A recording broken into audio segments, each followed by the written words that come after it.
श्री कृष्ण गोविंद हरि मुरारी, हे नाथ नारायण वासुदेव। श्री कृष्ण गोविंद हरि मुरारी, हे नाथ नारायण वासुदेव। ओम नमो भगवते वासुदेवाय। ओम नमो भगवते वासुदेवाय।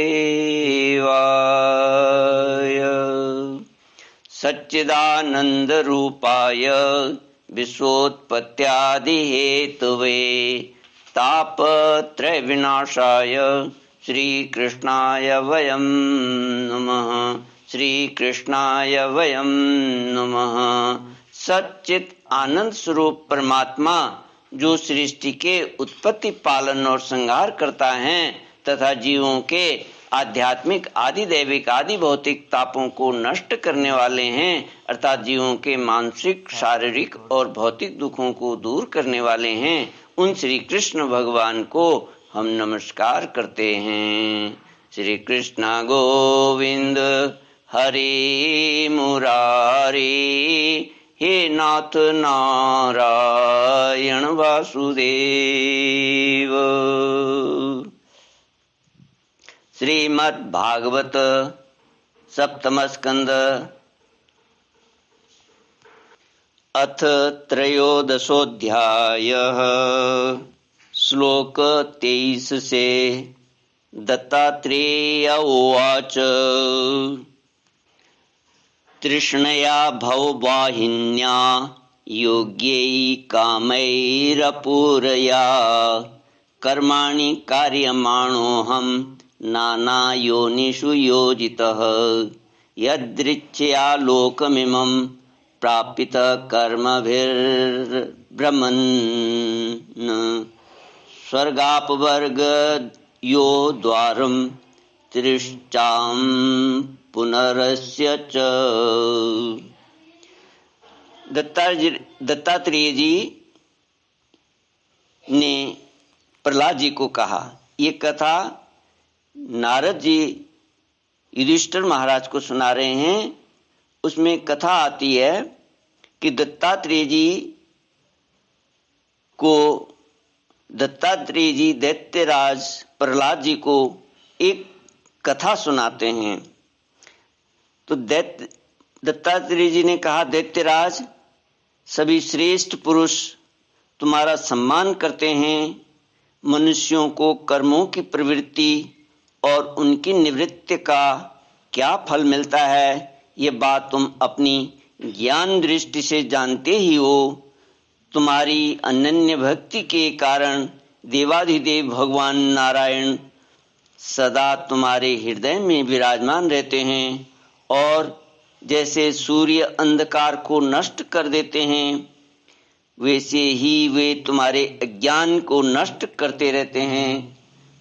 तो भी प्रहलाद, मैंने जैसा कुछ जाना है उसके अनुसार मैं तुम्हारे प्रश्नों का उत्तर देता हूँ, क्योंकि आत्मशुद्धि के अभिलाषियों को तुम्हारा सम्मान अवश्य करना चाहिए।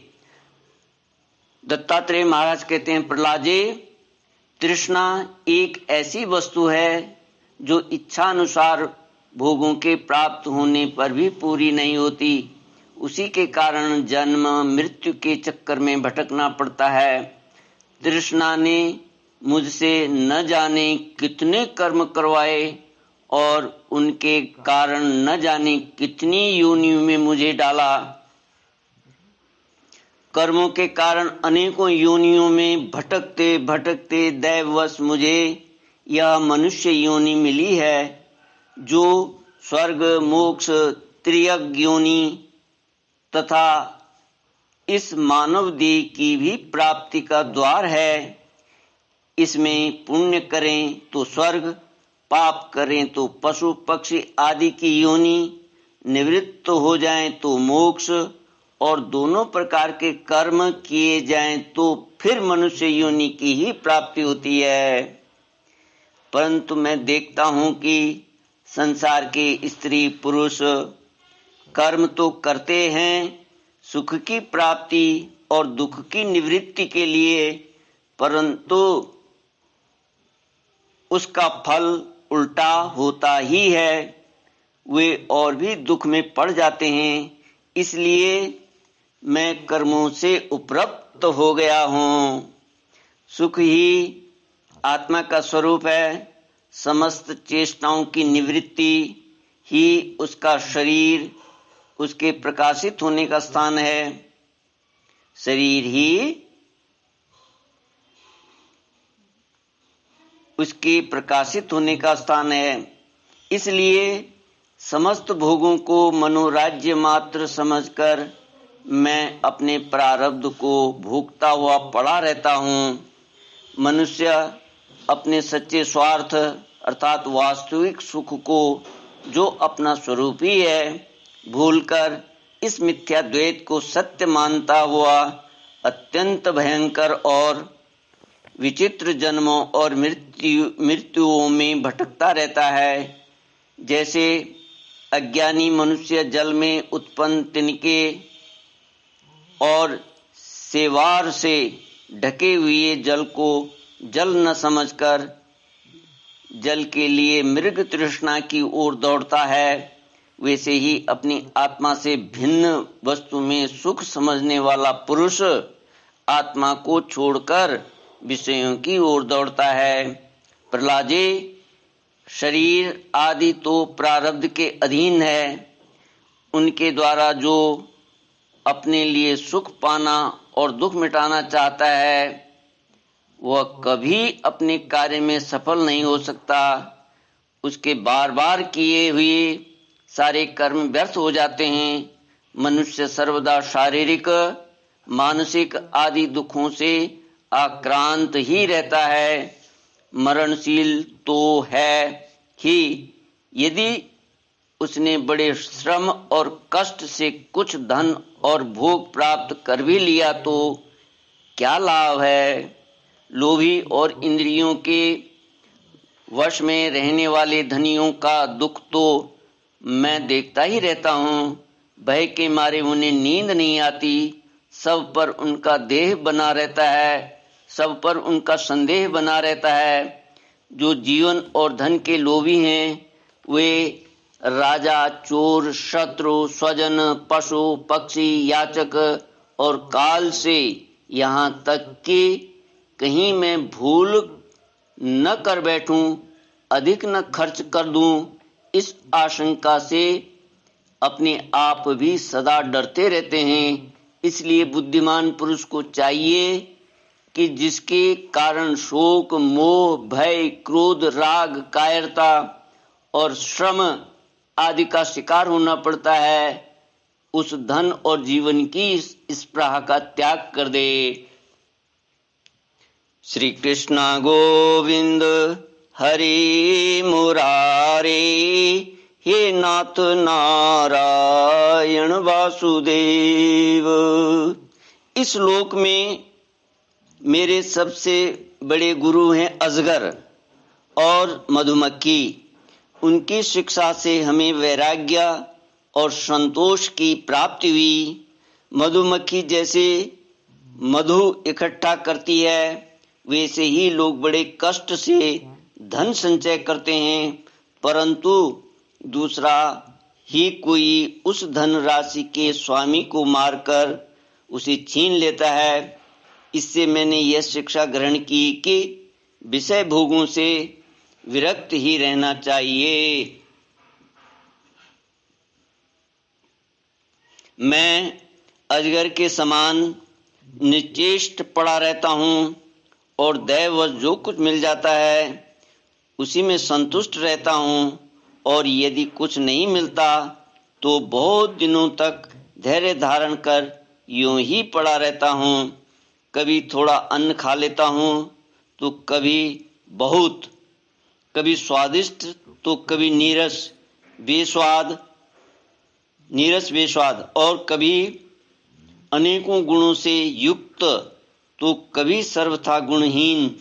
कभी बड़ी श्रद्धा से प्राप्त हुआ अन्न खाता हूँ तो कभी अपमान के साथ और किसी किसी समय अपने आप ही मिल जाने पर, कभी दिन में, कभी रात में और कभी एक बार भोजन करके भी दोबारा कर लेता हूँ।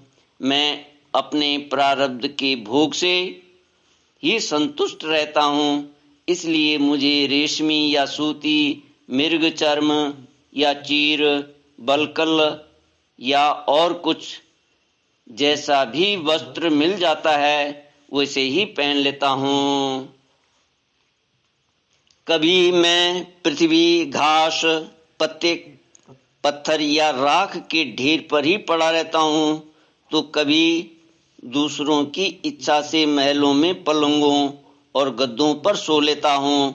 दैत्यराज, कभी नहा धोकर शरीर में चंदन लगाकर सुंदर वस्त्र, फूलों के हार और गहने पहन रथ, हाथी और घोड़े पर चढ़कर चलता हूँ तो कभी पिशाच के वे समान बिल्कुल नंग धड़ंग विचरता हूँ। मनुष्यों के स्वभाव भिन्न भिन्न होते ही हैं, अतः न तो मैं किसी की निंदा करता हूँ और न स्तुति। मैं केवल इनका परम कल्याण और परमात्मा से एकता चाहता हूँ। सत्य का अनुसंधान करने वाले मनुष्य को चाहिए कि जो नाना प्रकार के पदार्थ और उनके भेद विभेद मालूम पड़ रहे हैं उनको चित्तवृत्ति में हवन कर दे।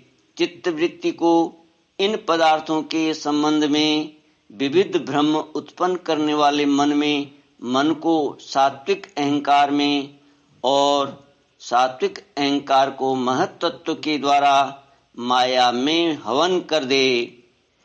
इस प्रकार ये सब भेद विभेद और उनका कारण माया ही है ऐसा निश्चय करके फिर उस माया को आत्मानुभूति में स्वाहा कर दे। इस प्रकार आत्म साक्षात्कार के द्वारा आत्म स्वरूप में स्थित होकर निष्क्रिय एवं उपरक्त हो जाए।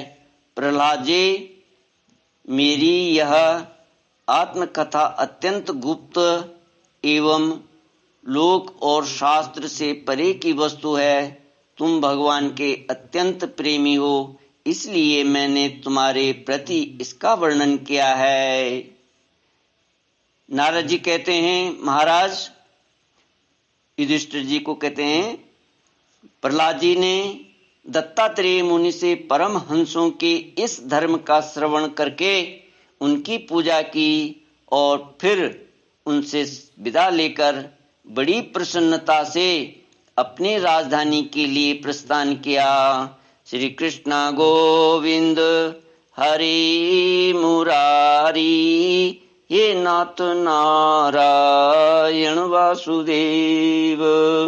इति श्रीमद्भागवते महापुराणे पारमहंस्यां संहितायां सप्तमस्कन्धे युधिष्ठिर नारद संवादे सप्तयतिधर्मे त्रयोदशोऽध्यायः।